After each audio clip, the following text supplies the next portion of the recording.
Page 13, the Wagtail. I'm not going to attempt to pronounce those other foreign titles. I speak Kansan and that's it. Anyways, this is Etude number 11 in the book. 2/4 time in C major, and what we have here are broken chords and using different fingerings on repeated notes. I like this etude. This is a good one. At the beginning, you're simply using a C chord, a triad, you're coming down. One note at a time. Good idea. The problem here is they want you to go so fast that it's too easy to turn that rhythm into triplets because you're just rushing and you end up doing that. Don't. Slow it down if that's what you're doing. You're going too fast. We need this rhythm.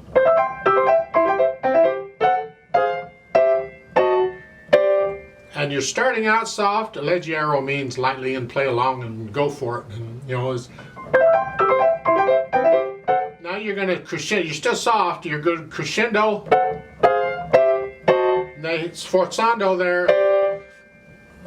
Got to be careful with sforzandos because they're very inaccurate for a lot of composers and additions. And I mean, in some, a sforzando is just an error. It's actually meant to be a forte, and either the editor messed up or the printer messed up or somebody, and they put an SF instead of just an F, and you know it's going to be fairly loud, and it's up to you to decide. There's no point I can see to giving this a oomph, a major, and then nothing. Maybe they did. They wanted that. I don't know. But to me, that's just loud rather than sforzando. And then you rest, give them a moment to recover, and then we're back to the light thing again. This is 5 and 3 here.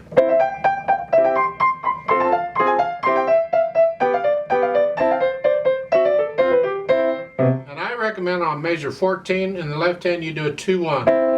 They got here, I recommend a 2-1 simply because you're closer to that. So is what I would recommend. I mean, this fingering going on here isn't part of the etude. They're just whatever. But to me, I would tend to hear if I didn't do that, so I force myself to hear. Like so. And you repeat that. Let's go on. Now we want lift up between the slurs in the right hand. Otherwise, play them connected. Here to here is connected. And I do a 5-3 and a 2-4 here. I want to connect that so it's there.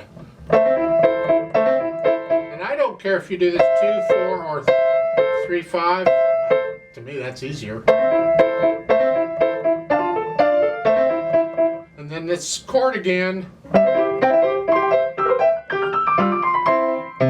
Again here in the first inning, if you want to do a 2-1 here in the left hand, because you got that same thing we had before. It's up to you on that, I don't care. But let's go on. I'm going to start at measure 19. I'm going to take the second ending because I want to get into it. I want to talk about that here. It's thumb here. If I do here, then on measure 25, I'm going to use second finger, 2-4, because that's where I am. I don't need to use thumb again. And the same thing on measure 27.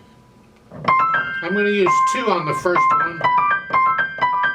It's just because I don't see why I need to use thumb on both of those. So starting at the measure 24 here.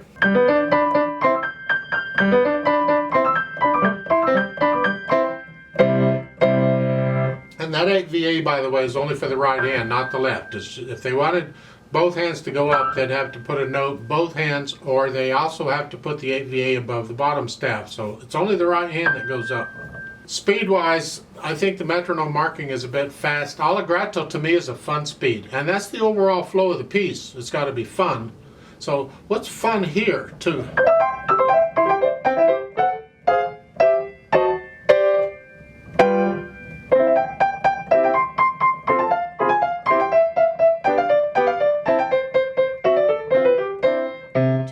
about a fun speed.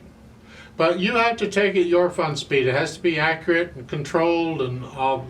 But there's some good exercises and repeated notes. I highly recommend this etude.